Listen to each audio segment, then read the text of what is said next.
서현, 올해 크리스마스는 쉬는 게 좋겠다고 결정했어. 지훈이 집에서 하기로 했거든. 조용하고 소박하게 보내고 싶어. 그게 전부였다. 인사도, 마침표도, 따뜻함도 없었다. 그 메시지는 어머니, 은숙 씨에게서 왔다. 내가 크랜베리 스콘 한 판을 오븐에서 꺼내려는 순간 휴대폰 화면을 밝히며 카오시머 식티. 부엌은 아직도 오렌지 꺼보고 비계피향으로 가득했고 싱크대 위 창문, 민준이 세상을 떠나기 2해 원스 직접 설치 에티즈 창문에는 점점 어둑해지는 빛 속에서 굳어버린 내 표정이 비쳐 보였다. 나는 울지 않았다. 눈도 깜빡이지 않았다. 대신 오븐을 끄고 스콘을 식힌망 위에 올린 채 메시지를 다시 천천히 읽었다. 시간이 지나면 혹은 내가 좀 더 부드럽게 받아들이면 내용이 바뀔지도 모른다는 듯이 한 번 더 읽고는 휴대폰을 화면이 아래로 가게끔 조용히 조리대 위에 내려놓았다. 20년 동안 크리스마스를 내가 준비해왔다. 내 집, 강원도의 이 산장은 가족 모두가 모이는 곳이었다. 장작불이 타오르고 손뜨개 양말들이 걸리고 오리구이와 끓인 전통 와인이 식탁을 채우고 오래된 턴테이블에서 캐롤이 흐르며 눈 묻은 부츠 자국이 현관에 남는 그런 장소. 민준이 떠난 후에도 나는 그 전통을 지켰다. 어쩌면 집착했던 것일지도 모른다. 어쩌면 그것이 내 갑옷이었을 것이다. 하지만 지금 가족은 내가 아예 오지 않기를 바라고 있었다.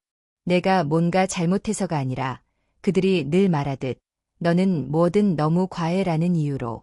내 여동생 지우는 단 한 번도 가족 행사를 주최해 본 적 없었다. 나보다 15살이나 어렸고 코너라는 남성과 약혼 중이었는데 나는 그를 단 한 번밖에 본 적 없었다. 그녀는 서울 도심의 이룸짜리 콘크리트 아파트에 살고 있었다. LED 조명과 말하는 냉장고가 있는 그런 곳. 모던하고 미니멀하고 조용했다. 그녀는 그걸 평온이라 불렀지만 나는 언제나 그곳이 별표 감당하기엔 조금 벅찬 호텔 별표처럼 느껴졌다. 나는 낡은 빨강초록 체크문의 키친타월로 손을 닦고 다시 휴대폰을 집었다. 2번째 메시지가 와 있었다. 기분 나쁘게 받아들이지 마, 서연아. 어머니가 덧붙인 말이었다. 내가 명절에는 너무 몰입하잖니. 별표 몰입. 별표 그들은 항상 그 단어를 마치 죄처럼 사용했다. 내가 오래된 창고를 개조해 따뜻한 손님방으로 만든 그때도, 손수 로즈메리 가지를 눌러 만든 자리표를 준비했을 때도, 12가지 요리로 구성된 메뉴를 짜고 모든 파이 반죽을 손으로 만들었을 때도 그들은 늘 나를 별표 과하다. 별표고 말했다. 그게 정성이 아니라 너무 지나친 거라고. 해마다 빠지지 않고 찾아와 한 입도 남기지 않고 먹고 남은 음식은 호일에 싸서 가져가고 지금은 별표 너무 부담스럽다. 별표고 말하는 바로 그 집의 벽난로 앞에 앉아 있었으면서도 말이다. 나는 휴대폰 화면을 내려다보며 조용히 답장을 썼다. 알겠어요. 평온한 시간 보내시길. 손가락이 놀라울 만큼 흔들림 없었다. 변명하지 않았다. 설명하지도 않았다. 억지로 가겠다고 하지도 않았다. 대신 나는 식당 구석에 있는 삼나무 장식장 앞으로 걸어가 2번째 서랍을 열었다. 안에는 가장자리도 닳고 오래된 크랜베리 소스 자국이 남아있는 낡은 가죽 공책이 있었다. 책갈피가 꽂힌 쪽을 펼쳤다. 별표 산장에서의 마지막 크리스마스 초안 메뉴 별표. 나는 이미 조용히 준비해오고 있었다. 어차피 올해가 마지막이 될 예정이었다. 혼자서 이 산장을 유지하기엔 점점 버거워졌으니까. 난방비, 지붕수리, 끝없는 겨울들. 하지만 별표 이렇게 끝난다면 별표 내가 별표 초대받지 못한 별표체라면 그래도 별표 무언가 의미 있는 걸 만들겠다. 별표고 마음먹었다. 별표 단지 그들을 위한 게 아니라는 것뿐. 별표 별표. 나는 창가에 서서 앙상한 나무 사이로 내리는 첫눈을 바라보며 절반은 내 자신에게, 절반은 과거에게 중얼거렸다. 그럼 올해는 아직 원하고 있는 누군가를 위한 크리스마스를 만들자. 그날 밤 나는 잠들지 못했다. 이불을 턱 밑까지 끌어올리고 누운 채 낡은 라디에이터가 끼익거리는 소리와 창틀을 스치는 바람 소리를 들으며 누워 있었다. 민주는 이런 소리를 별표 12월의 자장가 별표라고 불렀다. 금속과 바람과 눈이 만들어낸 혼합된 속삭임.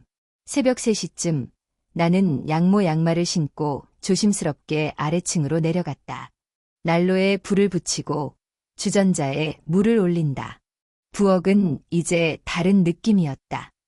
텅 빈 것도 아니고 따뜻한 것도 아닌 별표 막막을 내린 무대처럼 별표. 나는 다시 공책을 열었다. 몇 주 전부터 메뉴들을 구상해 오고 있었다. 화려하진 않지만 의미가 담긴 것들로 그 부분의 제목을 나는 이렇게 썼다. 별표 산장에서의 마지막 크리스마스 별표.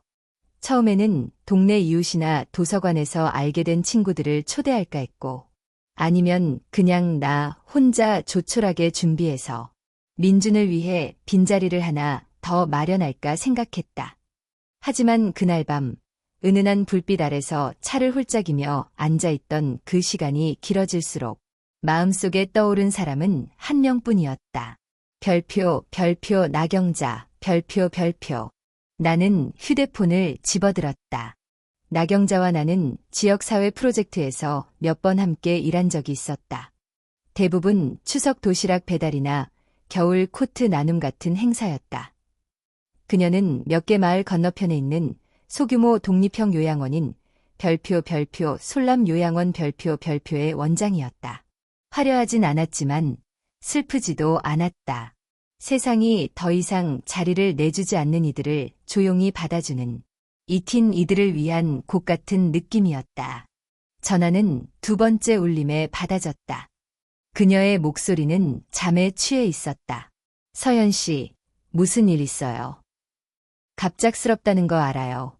내가 말했다. 그런데 혹시 이번 크리스마스에 가족이 찾아오지 않는 분들이 계시다면 여기 초대하고 싶어요. 제가 요리할게요. 모든 걸 책임질게요. 잠시 긴 정적. 그 다음엔 이불 소리가 났다. 진심이에요. 살면서 가장 진심일걸요. 나경자의 목소리가 부드러워졌다. 아마 14명쯤. 매년 남겨지는 분들이 그 정도예요. 정말 이렇게까지 해주는 거예요. 이번엔 가족을 초대하지 않거든요. 나는 담담히 말했다. 하지만 여전히 테이블이 있고 여전히 벽난로가 있어요. 그걸 그냥 쉽게 두는 건 뭔가 아니잖아요. 다시 한번 정적. 참, 그때 국가유공자 기념일에 갖다 준 시나몬 롤 얘기 아직도 나와요. 어떤 어르신은 울었어요. 나는 미소 지었다. 그럼 이번엔 그분만을 위한 한 판을 따로 구워야겠네요. 우리는 날짜를 별표, 크리스마스 이브 별표로 정했고 며칠 안에 세부 내용을 다시 연락하기로 약속했다. 전화를 끊은 후 나는 한참 동안 조용한 방 안에 가만히 앉아 있었다. 그건 아픈 침묵이 아니라 묘하게 포근한 고요함이었다. 다음 날 아침 나는 복도 옷장 속에서 초록색 리넨 상자를 꺼냈다. 뚜껑엔 장식 보관함이라고 적혀 있었다. 안에는 내가 가장 아끼는 장식들이 있었다. 결혼 첫 해에 민준이 직접 조각했던 나무 천사, 모아두었던 벨벳 리본들, 어머니가 아직 선물을 주시던 시절 보내주신 황동 촛대들. 나는 천사의 얼굴을 조심스럽게 쓰다듬었다. 페인트는 벗겨졌지만 그 표정은 여전히 온화했다. 아무도 듣고 있지 않았지만 나는 소리내어 말했다. 올해는 다르게 해보자. 나는 목록을 작성하기 시작했다. 식사, 식기 배치, 코트 사이즈, 의자 사이 보행기 통로 확보, 게스트룸 라디에이터도 점검했다. 식당의 가구를 옮겨 더 긴 식탁을 놓을 자리를 만들었다. 식료품 저장실을 정리했고 냉장고 안에 선반 하나를 비웠다. 그 하나하나의 행동마다 이 집안의 별표 오랫동안 사라져 있었던 무언가 별표가 다시 돌아오는 기분이 들었다. 나는 가족에게 이 모든 걸 말하지 않았다. 그들이 분명히 밝힌 건 하나였다. 별표 나는 더 이상 필요하지 않다는 것. 별표. 그래서 나는 별표 여전히 필요로 하는 사람들에게 나를 내어주기로 했다. 별표. 그 주가 끝날 무렵 나는 게스트룸의 침구를 모두 정리했고 서재에는 접이식 간이 침대를 설치했다. 굴뚝 청소도 예약해 두었다. 집 안에는 정향에 끓는 오렌지 껍질 냄새와 오래된 나무 광택제 향이 어우러져 퍼졌다. 밖의 눈은 12월 중순 특유의 단단한 껍질을 입었고 누군가 지나간 자국이 잠시 남아있다가 사라지는 그런 눈이었다. 목요일 오후 나는 손님용 냅킨을 다림질하고 혹시 준비 못해온 이들을 위해 여분의 장갑을 정리하고 있었는데 조리대 위에 휴대폰이 진동했다. 화면을 보니 별표 은숙 별표이었다. 나는 음성사서함으로 넘겼다. 그러고는 거의 반사적으로 아니면 익숙함에 이끌려 별표 가족 단체 채팅방 별표를 열었다. 지훈에게서 2개의 새 메시지가 와 있었다. 5분 상태가 안 좋아서 출장 음식 어떨까? 코너는 온 가족이 다 콘도에 오는 걸 좀 부담스러워하긴 해. 그래도 해보긴 할게. 답한 사람은 없었다. 그날 밤 전화가 다시 울렸다. 이번엔 망설이기 전에 받았다. 어머니는 인사도 없이 바로 본론으로 들어갔다. 서연아, 화난 건 아니지? 너무 조용해서. 괜찮아요. 내가 말했다. 명절 때마다 내가 너무 몰입하잖아. 이젠 좀 단순하게 지낼 때가 된 것 같았어. 이해해요, 엄마. 짧은 정적. 정말 괜찮은 거 맞지? 나름 계획도 짠 건데. 나는 그녀가 눈을 깜빡이는 소리까지 들릴 듯했다. 말하지 않은데 속마음을 읽으려 애쓰는 무게감이 느껴졌다. 지훈이도 열심히 하려는 거야. 그 집도 작고 코너는 평온한 걸 좋아하거든. 혼란스러운 건 싫어하고. 그렇죠. 내가 말했다. 그럼 분명히 평온한 시간 보내시겠네요. 다시 정적. 어머니는 밀어붙일지 물러설지 고민하고 있는 듯했다. 그래, 그럼 곧 보자. 우리는 그 뒤로 별표 보지 않았다. 별표. 이틀 후 전화가 걸려왔다. 별표 나지원 별표이었다. 나경자의 조카이자 도립대학의 저널리즘 전공 학생. 이모에게서 크리스마스 저녁 이야기 듣고 지역신문에 시를 별표 휴먼 스토리 기사 별표를 쓰고 싶다고 했다. 처음엔 망설였다.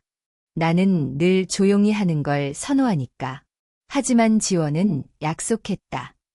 기사는 나를 조명하는 게 아니라 별표 어르신들을 위한 이야기 별표가 될 거라고. 사람들은 그분들을 쉽게 잊어요. 그녀가 말했다. 근데 이 저녁이 그분들에게는 진심으로 기다릴 만한 무언가가 되는 거예요. 그녀의 목소리에는 세상이 아직 닳게 만들지 못한 별표 젊은 지훈 별표의 잔향이 묻어 있었다. 나는 수락했다. 월요일, 지원은 머리에 스카프를 묶고 한쪽 어깨에 카메라를 걸친 채 도착했다. 그녀는 부엌과 거실을 천천히 둘러보며 사진을 찍었다. 별표 나경자 별표가 빌려준 오래된 농가용 긴 테이블. 내가 리본으로 창문에 걸어놓은 말린 오렌지 조각들까지. 지원은 백슬래시 사인 별표 백슬래시 사인 별표 기억나무 백슬래시 사인 별표 백슬래시 사인 별표에 특히 마음을 뺏겼다. 그 아이디어는 내가 예전에 민준의 일기장에서 발견했던 것이었다. 손님 한 사람마다 그리워하는 누군가를 기리는 장식을 하나씩 걸도록 하는 것. 정말 아름다워요. 그녀는 눈가가 촉촉해지며 말했다. 마치 슬픔과 희망이 손을 잡고 있는 것 같아요.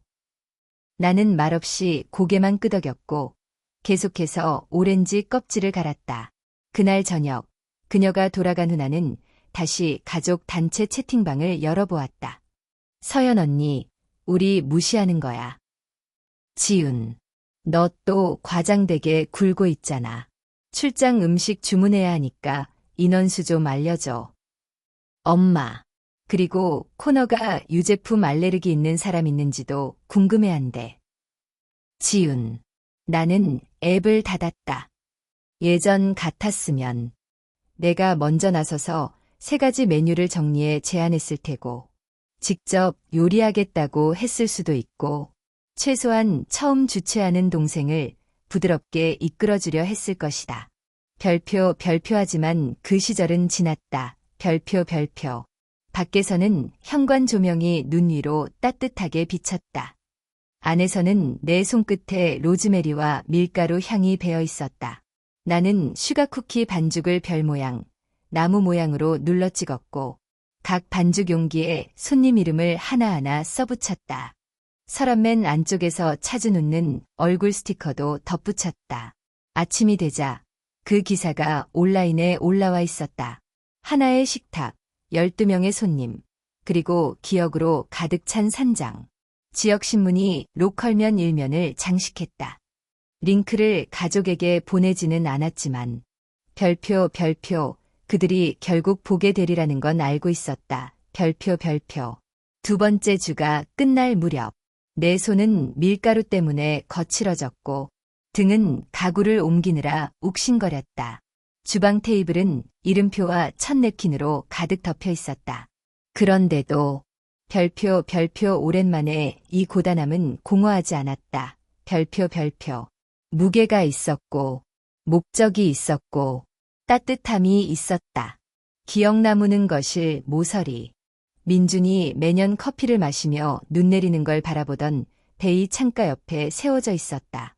나는 나무에 트와인 끈을 감았고 아직 아무것도 적히지 않은 작은 종이 장식들을 달아두었다.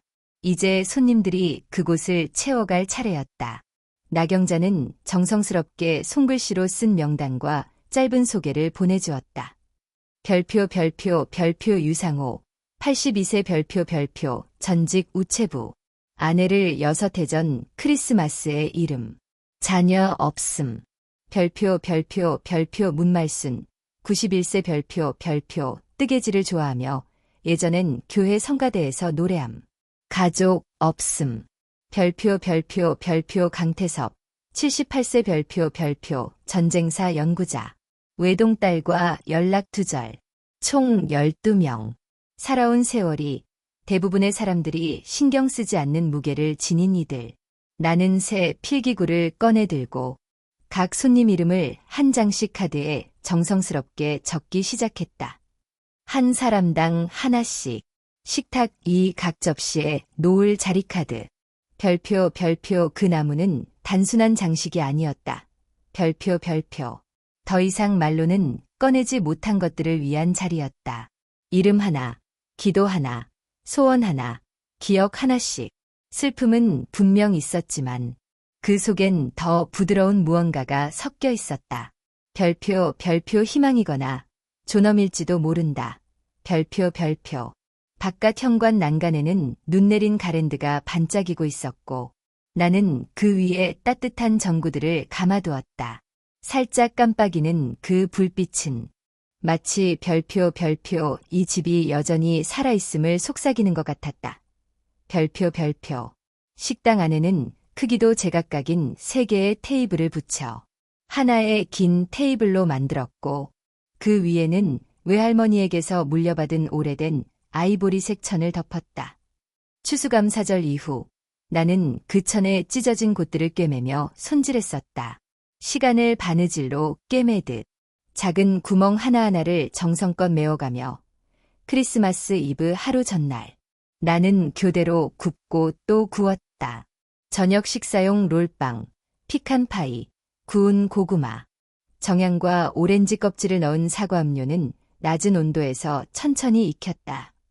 몇 시간마다 밖으로 나가 얼굴을 식히고 소립과 굴뚝 연기 냄새를 들이마셨다. 오후 중반, 갑작스런 노크 소리에 깜짝 놀랐다. 지원이었다. 이번엔 스카프를 단단히 묶고 뺨은 차가운 바람에 붉게 물들어 있었다. 갑자기 찾아와서 죄송해요. 그녀는 손에 들고 있던 작은 포장 상자를 내보였다. 이걸 드리고 싶었어요. 나는 안으로 들였다. 그녀는 백슬래시 사인 별표 존 치티스터의 더 기프트 오브 이어즈 백슬래시 사인 별표라는 책을 건넸다. 책 안에는 손글씨 쪽지가 끼워져 있었다. 백슬래시 사인 별표, 세상이 잊어버린 것들을 기억해내는 한 여성에게. J. 나는 목소리를 믿을 수 없어서 그저 고개만 조용히 끄덕였다. 지원은 사진을 몇 장 더 찍고는 기억나무 앞에서 한참을 서 있었다. 여긴 자선처럼 느껴지지 않아요. 그녀가 말했다. 여긴 누군가의 별표, 자리 별표처럼 느껴져요. 그녀가 돌아간 후 나는 다시 혼자 된 정적 속에 서 있었다. 그리고 의자 배치를 다시 조정했다. 어느 누구도 소외되지 않도록 보행기를 사용하는 손님을 위해 방과 방 사이의 동선도 점검했다. 슬리퍼를 다양한 사이즈로 준비해 놓았고 각 손님 침대 위에는 무릎 담요를 가지런히 개어 올렸다. 그날 밤 나는 서랍 깊숙한 곳에서 민준의 오래된 커프스 단추를 발견했다. 눈송이 모양의 은 장식, 그가 매년 크리스마스 건배 때 착용하던 것. 왜인지 모르겠지만 그냥 별표 곁에 있어야 할 것 같아서 별표. 게스트 욕실 거울 옆에 조용히 놓아두었다. 산장은 더 이상 별표 무언가를 기다리는 공간 별표처럼 느껴지지 않았다. 이제는 분명히 별표 무언가를 준비하고 있었다. 별표. 크리스마스 이브 아침, 해가 뜨기도 전에 눈을 떴다. 나는 집 안 모든 촛불에 불을 붙였고 벽난로 앞에는 삼나무 가지와 라벤더 다발을 놓았다. 그리고 냉장고 문을 열고 소매를 걷어붙인 채 다시 일에 몰두했다. 거의 5시가 되어갈 무렵 리본을 사과 음료 국자에 묶고 있을 때 문을 두드리는 소리가 나를 멈춰 세웠다. 별표. 그건 어르신들 중 누구도 아니란 걸 알 수 있었다. 별표. 그들은 6시 도착 예정이었고 나경자는 늘 도착 전에 전화를 줬으니까 나는 현관으로 가서 옆 창문 틈으로 밖을 내다보았다. 거기 별표, 은숙 별표 2 서 있었다. 그 뒤엔 별표, 제호 별표, 눈발이 앉은 울 코트를 입은 채 말없이 서 있었고 조금 떨어진 쪽, 팔짱을 낀 채 어깨를 웅크린 사람. 별표, 지윤 별표. 그들은 전화도, 문자도, 예고도 없이 온 것이었다. 나는 문을 열었지만 물러서지는 않았다. 은숙은 어색한 미소를 지었지만 그건 눈가에 닿지 않는 미소였다. 근처에 볼 일이 있어서 그녀가 말했다. 나는 아무 말도 하지 않았다. 그녀는 내 어깨 너머로 따스하게 빛나는 집안을 바라보았다.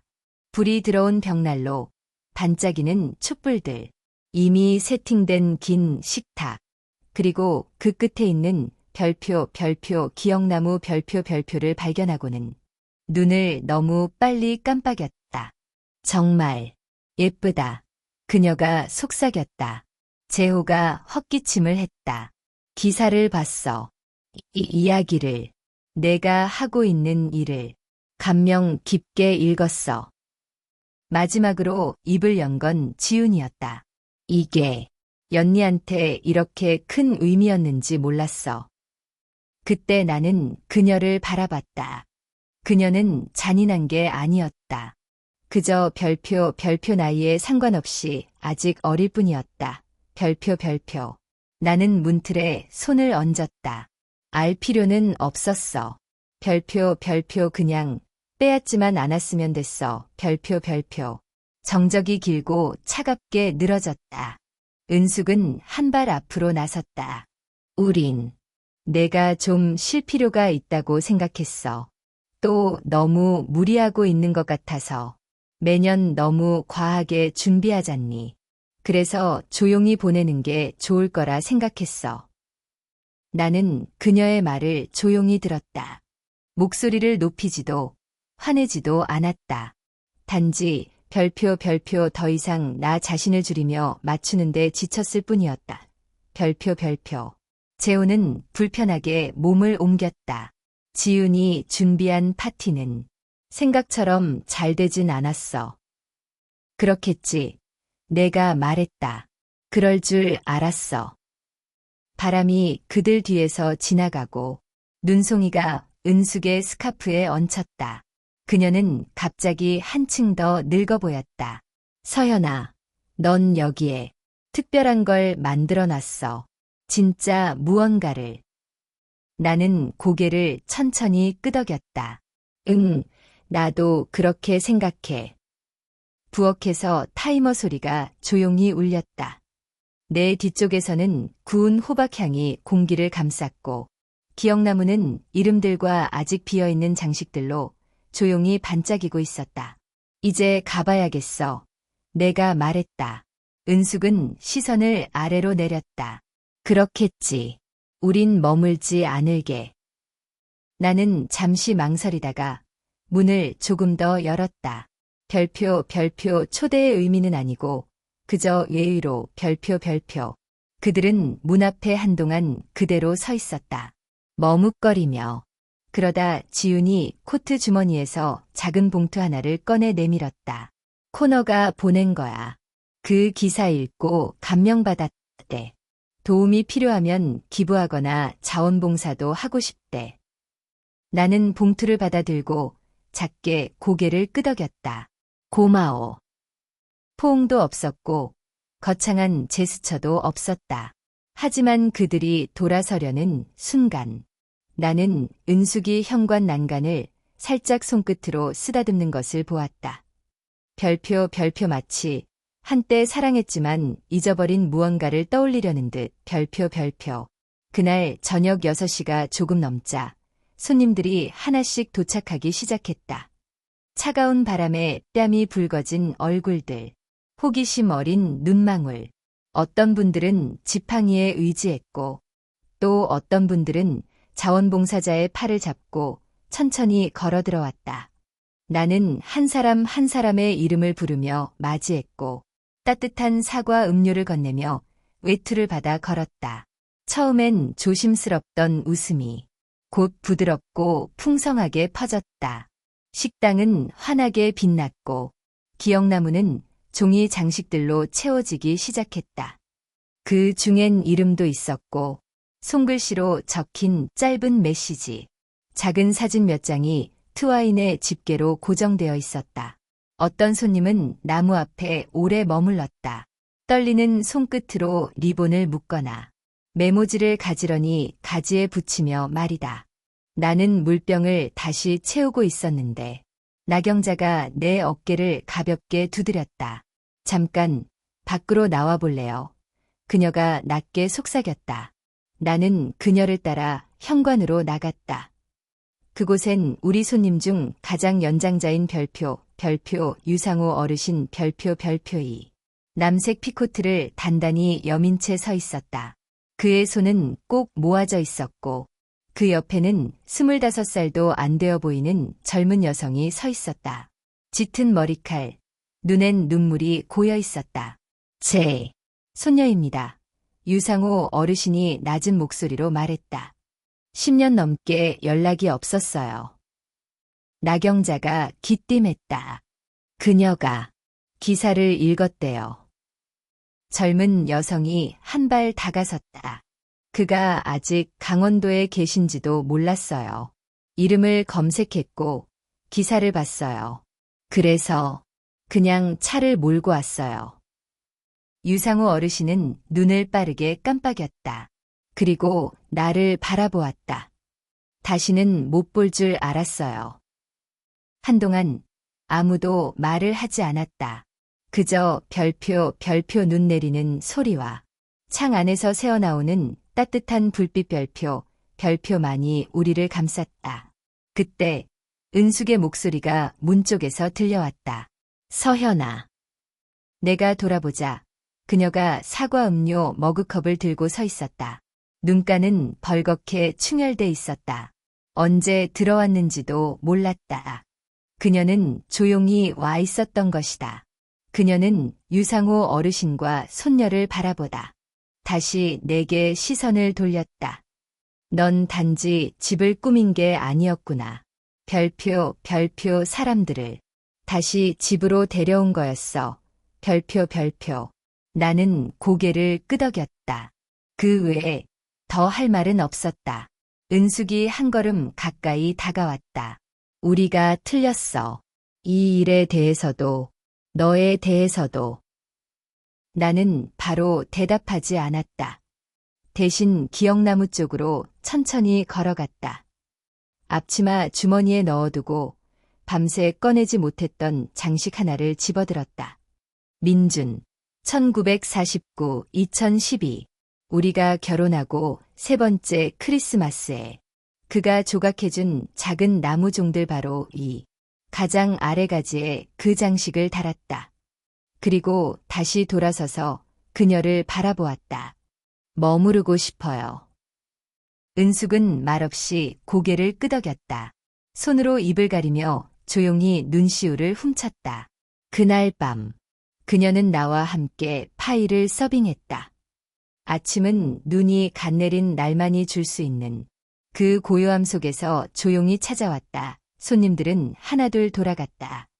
배불리 식사하고 남은 음식을 포장해 솔람 요양원으로 돌아간 이들도 있었고 자원봉사자들과 함께 차를 타고 귀가한 이들도 있었다.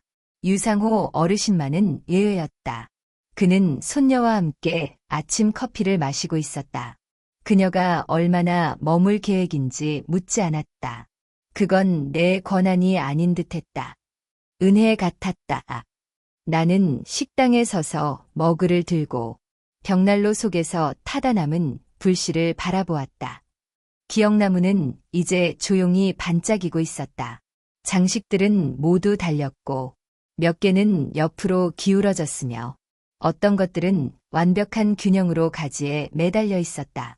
나는 손끝으로 장식 하나의 가장자리를 살며시 만졌다. 베티, 1963. 너의 웃음소리가 그리워. 그 순간 내 등 뒤로 조심스러운 그릇 소리가 들렸다. 지훈이 아침 일찍 일어나 조용하고 정성스럽게 식탁을 차리고 있었다. 화려하지 않았지만 잘 접힌 냅킨과 데운 빵이 준비되어 있었다. 재호는 기억나무 밑에 누군가 남겨둔 작은 쪽지를 읽고 있었다. 별표, 가족은 때때로 예상치 못한 곳에서 발견된다. 별표는 쉬었다. 은숙은 커피를 따르고 있었다. 느리지만 단단한 손놀림. 우리를 눈썰매 타고 들어오라 부르던 겨울날. 앞치마를 두르고 있던 그 시절의 그녀 그대로였다. 우리는 함께 아침을 먹었다. 연설도 긴장도 없이 단지 포크가 그릇을 긁는 소리, 벽난로에 타닥이는 불, 메이플 소시지와 로즈메리 향만이 공간을 채웠다. 그들이 떠나기 전 은숙이 내 어깨에 손을 얹었다. 내년에도 내가 괜찮다면 다시 오고 싶어. 나는 고개를 끄덕였다. 이 집도 아마 오래 내 것이진 않을 거야. 그렇다면 그녀가 말했다.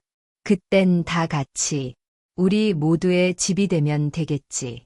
딱 한 번만이라도. 그들이 눈 내리는 바깥으로 걸어나가고 나는 다시 기억나무 쪽으로 걸어갔다. 창밖으로는 눈이 천천히 부드럽게 흩날리고 있었고 나는 민준을 떠올렸다. 그의 단단한 손, 오래가는 것들을 만들던 조용한 자부심. 그때 깨달았다. 일부 전통은 끝나는 게 아니다. 그저 모양이 바뀌는 것뿐이다.